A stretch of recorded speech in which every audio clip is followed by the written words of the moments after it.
Welcome to SIM-PAC Live. I'm your host, Jeff Matthews. Today we talk to Tom Warriner from Spinifex Energy. Welcome, Tom. Thanks for having us, Jeff. Super pumped to be here. Yeah, thank you for coming on the show. Now, Tom, you had a really interesting background for somebody that's now working in the energy sector. You come from an agricultural background. Can you take us through how you got from an agricultural background through to today? Yeah, absolutely, mate. Born and bred up in the Northern Territory on cattle properties up there. So the property we lived on was basically right in the middle of the Northern Territory. You draw a line between Darwin and Alice Springs, and we were right in the middle. Everything's big up there. So our property was about 3 million, or just over 3 million acres. So that was home. Went to school. We were lucky enough to have a little community school on the property up there for primary school, and then down to Brisbane for high school as a boarder. So, that was home. We spent most of the holidays in stock camps, mustering and processing cattle and spending most of the time outside. So very different to the life that my daughters are now being brought up here in Brisbane. The progress from there, I guess, is after school, I actually went back up there to work professionally for the next 7 or 8 years. I ended up running some properties up in the Kimberleys, up near Kununurra on the WA-NT border, up until about 2011. And I always had a chip on the shoulder wanting to do something for myself and wasn't really concerned about what that was. I know that while I was up there in the north, we started converting a lot of diesel-powered bores to solar-powered bores. The property I lived on had 120 bores across the place. So a lot of work to be done, and that was the first taste of renewables, I guess.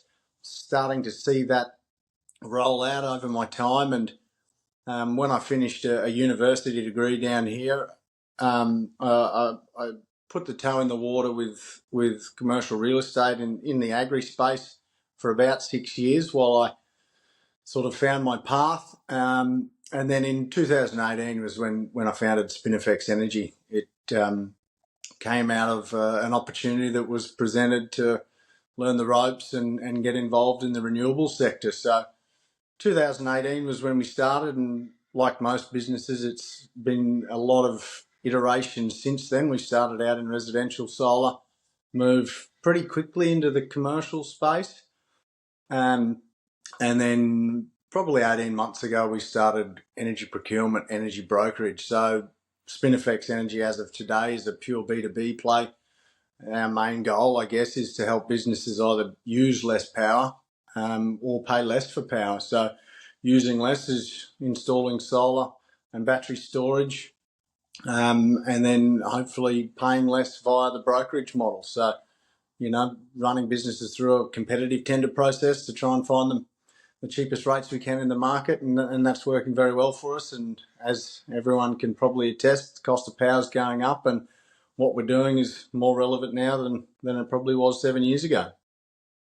Yeah, you must have seen some great positive changes in that last 7 years.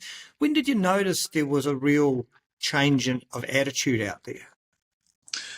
Look, the cost of power has been the driver for most of that time. Cost of power, and when I started, people were paying, when you're talking about residential and small business, they might have been paying 22 cents a kilowatt hour for energy. What we're seeing now is anywhere from 35 to even 65, 70 cents a kilowatt hour, depending on, what network they're on, what their network tariffs are. And so the driver has always been a cost of power, and how that has affected things over the last 7 years. We've seen the size of solar systems being installed increasing. The minimum size for a residential is, the most common size we were putting in before we changed the model was a 10 kilowatt system. It used to be just your 5 or 6 kilowatts that you'd put on a home. And now moving into the B2B space, people are trying to maximise what they can put on their roof to start with. And there has always been the question on when will batteries be worthwhile, when will the economics of a battery be worthwhile, and should we be preparing for that now? And most people have taken the view that, yeah, look, we should be installing a little extra solar than over and above what our needs are. You know, we get a feed-in tariff for what we send back to the grid, and then when it comes time to install a battery, well, we already have the capacity in the solar system to just add the battery on the system and away we go. So that's certainly been a change in how the industry's worked. Larger systems, far more of them. You see the growth in installations month on month has grown over my entire time in the industry. And now with this new federal battery rebate, it doesn't look like that'll be slowing down at all. And Tom, can you take us through for viewers who don't understand how that federal rebate works? Can you take us through how it works?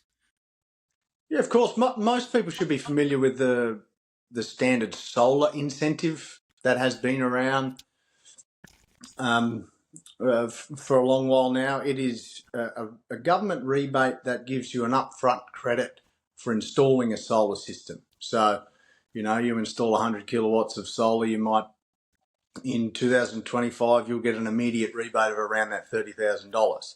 So that is taken off the price of the system, and that is how that incentive works. It's incentivizing businesses to install solar. The new battery rebate is identical. It's part of the same scheme. It's over $2 billion in total incentive over a period of the next 5 years. And what that means is businesses can install up to 100 kilowatts, 100 kilowatt hours of storage and receive a rebate of a maximum of just over $18,000 on that storage unit. So as an installer, we would go to site, install the system, run through all of the Clean Energy Regulator auditing process to take the photos, proof of install, all the quality control around that, and apply for that rebate, and that comes off the price of the battery storage system. And, you know, that's almost immediately changed the face of the battery industry in Australia. And is there a mechanism in there in the federal rebate to make your battery available to discharge back into the grid at this stage? Yeah, look, one of the criteria is that it needs to be eligible for a virtual power plant. So not all battery systems, not all battery manufacturers are built the same. So they weren't all eligible to go on to a virtual power plant program. Most are, or certainly the ones that we use all are now. That has again been something that battery manufacturers have been working on from the get-go, really. That, you know, the progress of and the sophistication of the industry has meant that virtual power plants were always going to be a major factor in the reliability and the profitability of the renewable sector for end users, trying to bring down the costs, and a virtual power plant is a very clever way of doing that. And have you seen a shift in the return on investment and the projects that you've been working on? I mean, how big a deal is this federal battery rebate going to be?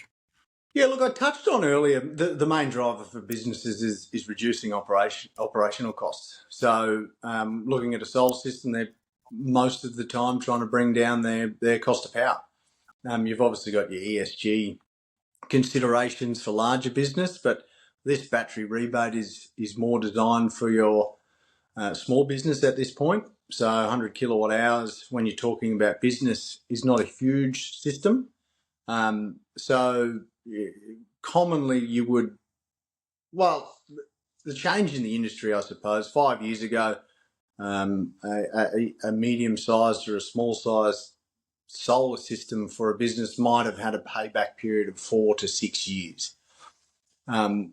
Cost of power increasing has obviously changed those metrics. So we're seeing payback periods as low as 2 years now on that investment. And that's a common measure of the value, I guess, of a solar system and the willingness of a business to invest in one. This battery rebate has done exactly the same thing for the battery space. So again, 5 years ago, the payback period for a battery may have been 8 to 10 years. That driven by both the battery rebate and the cost of power, has brought that back down to 4 to 6 years as well.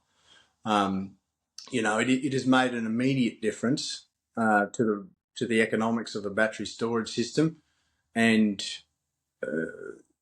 we can see the uptake of that almost immediately when you look at our lead times for installations and availability of storage modules from our wholesalers. We're booked out till middle of September and October at the moment, and trying to find stock is becoming a real issue. And we're in the first month of the rebate, so you can see that people are measuring the viability or the economics of a battery storage system based on those returns, and given those lead times and given supply running out the door, it means that people are jumping on board.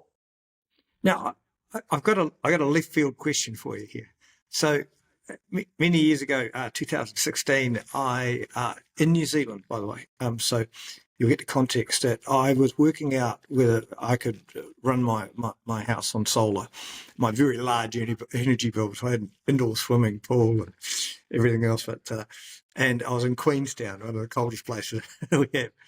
And I did the numbers, and I worked out I couldn't do it without a battery.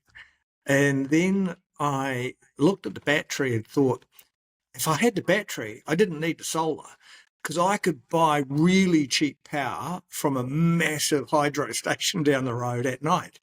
It was 8.4 cents a kilowatt hour, and there's no way you could install solar for that. So it was like, are we going to see the point where people go, actually, I don't need the solar, I just need the battery, because I can buy this at midday from everybody else and sell it back to myself, at peak times, and and run. Are we going to see that in Australia, you think?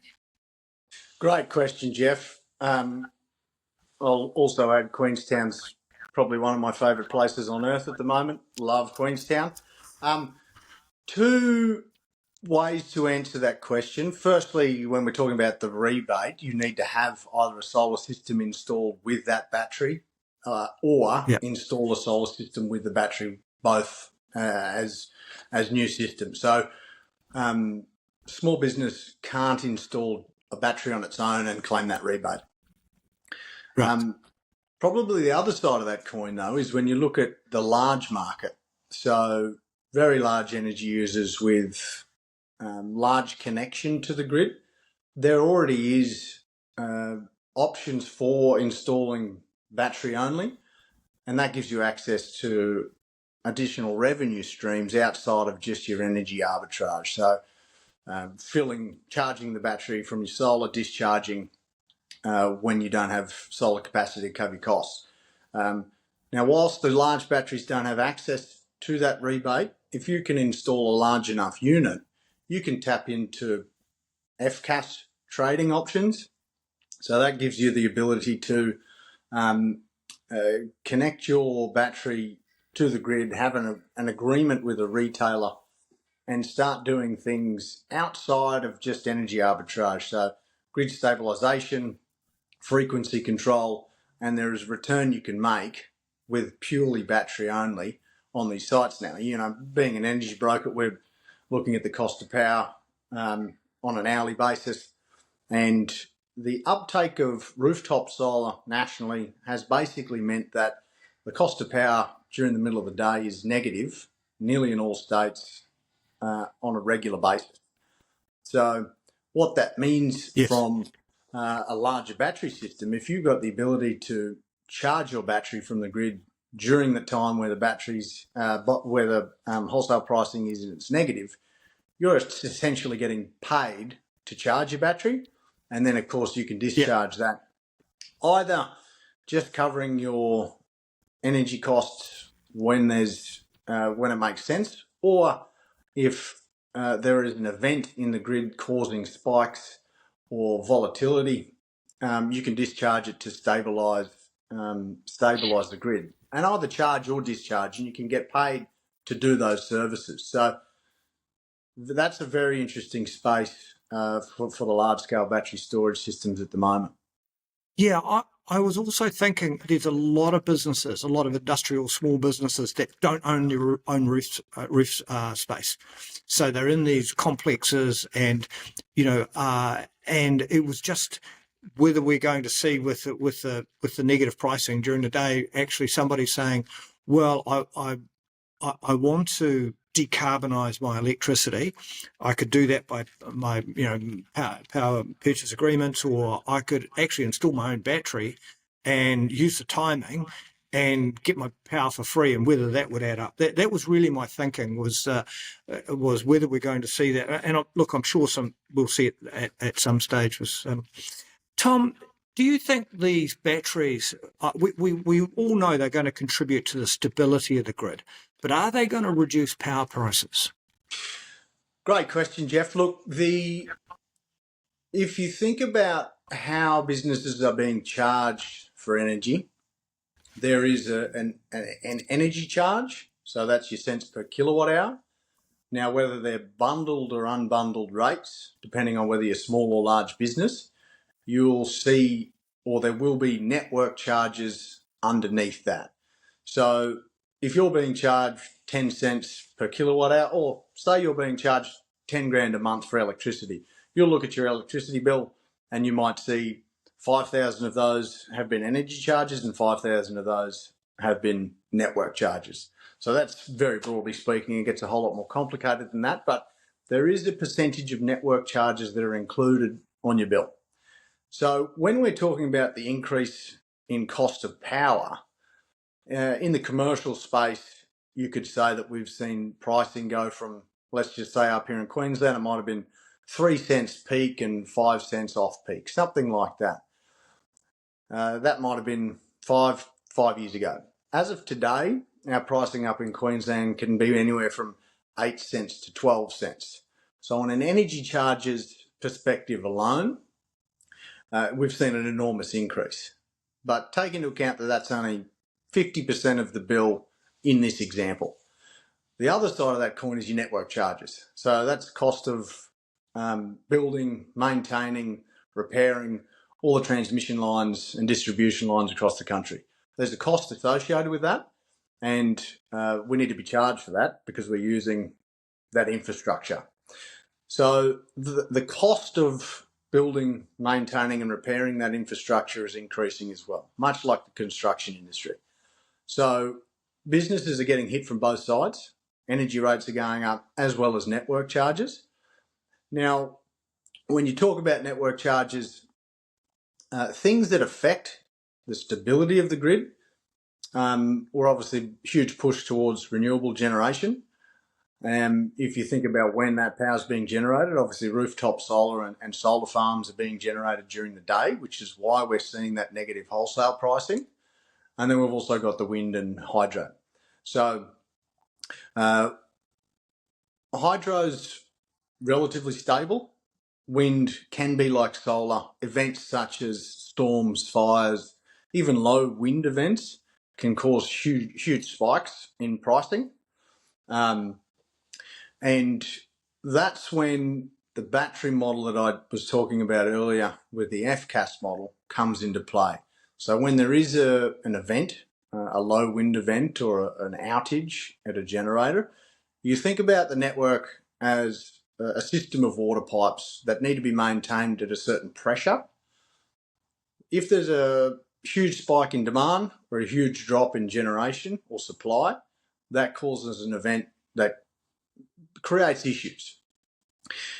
Stabilising that is often done by trying to plan some of these outages or using other generators such as large battery storage systems to increase the pressure in that system of infrastructure.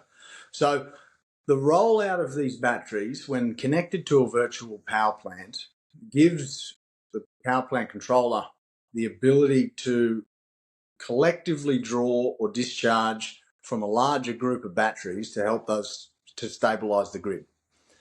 So if they can continue the rollout, continue to get these small-scale batteries connected to the grid in enough volume, that on its own will help with the grid stabilisation and in turn help reduce the cost of power. So short answer is yes. Rolling out batteries is a must for trying to reduce the cost of power for end users across the country. Yes, I wonder, just on the battery and stability, there's some data come out from Texas last week that showed the effect of batteries have made 1 year in the grid, that this year the percentage chance of brownout was a 0.3%, and last year it was actually at 12%. So it's made a huge difference in 1 year, the batteries in Texas. Though, but just coming also to the maintenance of the grid and the costs, because there is an argument that if too many of the people who have got access to capital drop out of the grid, then the grid is more expensive to maintain and the cost goes up for the people who can't.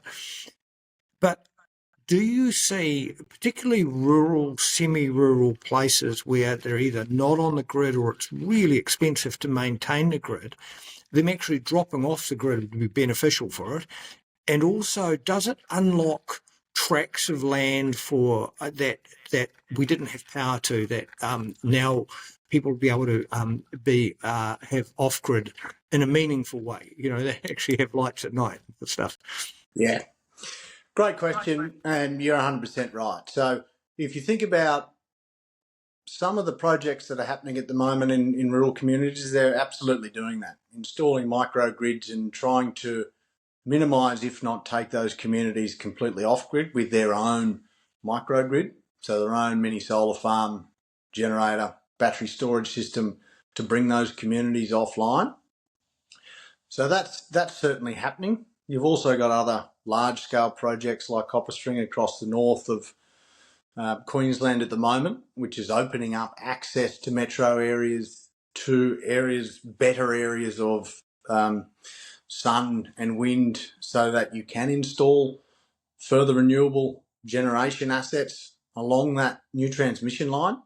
That gives better supply of power to these regional areas, as well as opening up larger tracts of land for the installation of these generators.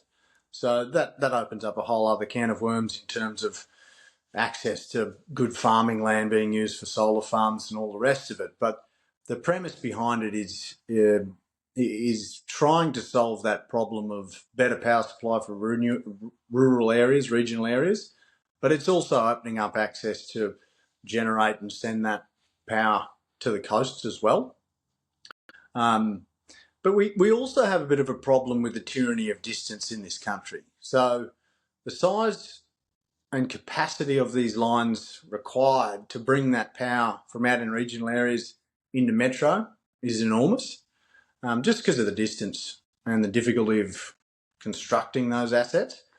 So it doesn't come without issues. It does sound like a great idea, and there's certainly lots of projects happening with that regard, but it does present issues, which also presents things like cost blowouts when you're building these assets. That cost needs to be recouped, and usually it's either one of two options: the government pays for it, it goes on network charges on your bill, and consumers pay for it. So it's basically a two-pronged approach to that. And what's your advice for businesses that are sitting on the fence about moving to renewables, or even have sort of the laggards in solar, but also now looking at the batteries? I mean, should you start planning today?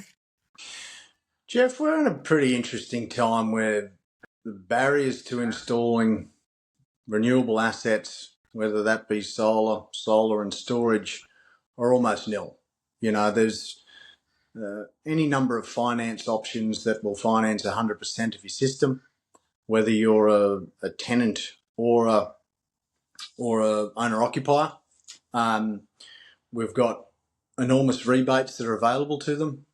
So, and we're also at a stage in the industry where the quality of the equipment, the quality of the hardware, and generally speaking, the quality of the installation teams have been improving over the entire time the solar industry has been in Australia. So I'm obviously biased, but the time at the moment has never been better to install a solar system. You know, you've got peak pricing. Pricing hasn't been this high in history, so the cost of power is enormous. Price of equipment has come down enormously as well. So that's opening up far better returns on investment. And then for those that don't have capital to allocate towards projects like this, there's finance available. And so, you know, I would say that the timing's perfect for businesses to start installing it. There isn't really much of an impediment to go ahead with something that's going to reduce your cost of power immediately. And for Spinifex Energy as a sweet spot, what size of businesses that would usually come to you and get you to help, and what services are they looking for? Yeah, look, we're obviously B2B focused, and the brokerage side of our business predominantly focuses on businesses using more than $5,000 a month in energy. They're in the large market. That allows us to add further value by strategic energy procurement. It's a service that we can plan 5 years in advance, help them budget and help them have a better strategy around how to manage their cost of energy.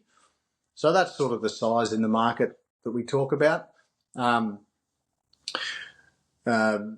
from a solar perspective, look, if you're using that much in energy on a monthly basis, solar systems will go an enormous way to helping bring that cost of power down almost immediately. Thank you so much for coming on the show today, Tom. That's all the questions I had for you. If anyone in the audience has any questions, they can put them into the live chat now on YouTube. And Tom and I'll be online for the next 20 minutes or so, and we'll answer your questions. Thanks for coming on, Tom. Thanks for having us, Jeff. Really enjoyed the chat, mate, and very happy to continue the discussion with anyone who's got any questions.